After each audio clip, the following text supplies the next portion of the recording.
मला सांगा थ्रेड्सचे किती प्रकार असतात? 2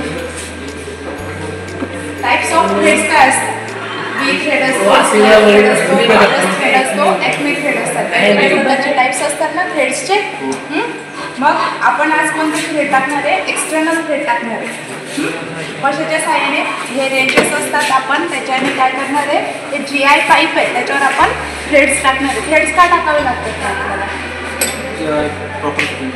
प्रॉपर फिटिंग करण्यासाठी. 2 जॉबला आपल्याला एकत्र जोडायचं आहे तेव्हा आपल्याला काय लागतात? थ्रेड्सची गरज लागत असते ना. मग आपण काय करतो? एकदा एक्सटर्नल असतं, एक्सटर्नल थ्रेड आपण कशावर टाकतो? बाहेरच्या बाजूला. एक्सटर्नल थ्रेड्स कधी पण पाईपच्या बाहेरच्या बाजूने असतात. इंटरनल थ्रेड्स कुठे असतात? पाईपच्या आतल्या बाजूने असतात. समजलं तुम्हाला? हे थ्रेड कशासाठी यूज केलं जातं? पाईपवर थ्रेड्स पाडण्यासाठी. समजलं? आता तुम्हाला सांगितलं कसं करायचं, आता एकदा करून टाका.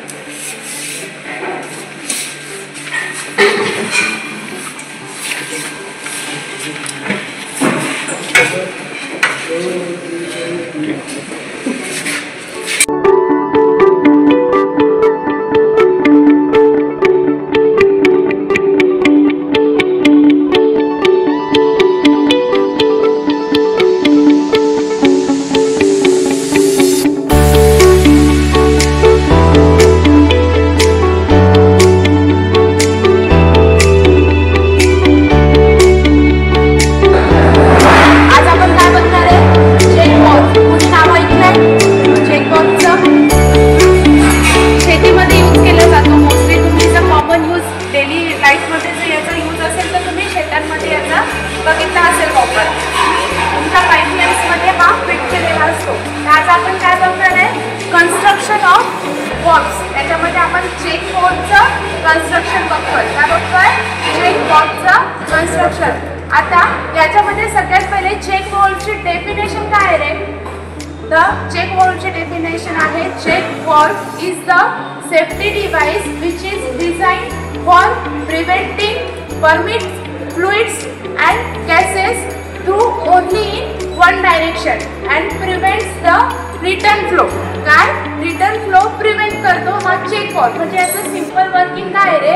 इकडनं फ्लुइड्स एंटर केल्यानंतर वन डायरेक्शनने फ्लुइड आलं ना की ते वापस यायला नको. हे मेन फंक्शन आहे चेक वॉलचं. ठीक आहे. आता मी तुम्हाला याचं कन्स्ट्रक्शन सांगणार आहे. काय सांगणार आहे? कन्स्ट्रक्शन. आता सगळ्यात पहिले याची वर्किंग कशी असणार आहे? आपण जेव्हा प्रेशर अप्लाय करतो, काय करतो? प्रेशर अप्लाय करतो थ्रू लिक्विड. कशावर अप्लाय करतो आपण? लिक्विडवर प्रेशर अप्लाय करतो. जेव्हा आपण हा काय आहे? इनलेट आहे. काय आहे? इनलेट. म्हणजे इकडनं फ्लो स्टार्ट होतो वॉलच्या आतमध्ये जाण्यासाठी. मग आपण जेव्हा लिक्विडने प्रेशर अप्लाय करतो, हा काय आहे? डिस्क आहे. हा मधला वॉल्व असतो. मेन फंक्शन याच्यावर असतं. जेव्हा आपण इकडनं लिक्विड प्रेशरने अप्लाय करतो, तो लिक्विड काय करतो? याच्यावर प्रेशर जनरेट करतो. काय करतो? प्रेशर जनरेट करतो. त्याच्यामुळे काय होतं? इथे ही लॉक सिस्टीम दिसते तुम्हाला. लॉक सिस्टीम काय होते? इकडनं लिक्विड प्रेशरने आल्यामुळे ही जी डिस्क आहे, ही डिस्क दिसते का? ही डिस्क काय करते? वरती जाते. काय करते? वरती जाते. आणि वरती गेल्यामुळे काय होते? इथे एक मध्ये पोकळी निर्माण होते ना, त्या पोकळीतून काय होतं? मग लिक्विड थ्रू आउट फ्लो करायला सुरुवात होते. समजतंय? आणि एक लक्षात घ्या, जेव्हा आपल्याला प्रेशर जर मेंटेन नाही राहिला, काय म्हणायचं मला? आपला जो लिक्विडचा प्रेशर आहे तो जर प्रॉपरली मेंटेन नाही राहिला तर काय होतं? की डिस्क खाली यायला सुरुवात होते.